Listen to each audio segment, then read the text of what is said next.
অনেকদিন ধরে ভাবছি গরুর মাংস রান্না করব। আজকে বৃষ্টি নামে, তার জন্য হঠাৎ করে মনে হলো যে এখন রান্না করি।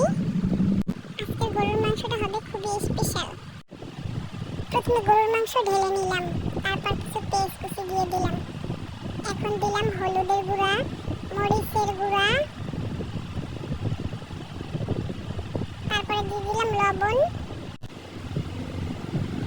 এখন দিয়ে দেবে কিছু কাঁচা মরিচ। তারপরে আমি কিছু তেল দিয়ে দিলাম। তেল দেওয়ার পরে আমি এখন হাতে সুন্দর করে অনেকক্ষণ মাখিয়ে ম্যারিনেট করে নিলাম।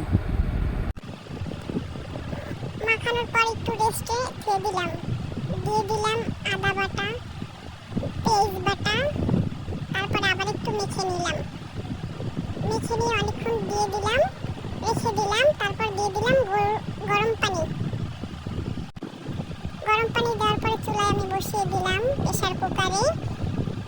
এই আমার গরুর মাংস অলরেডি হয়ে গেছে।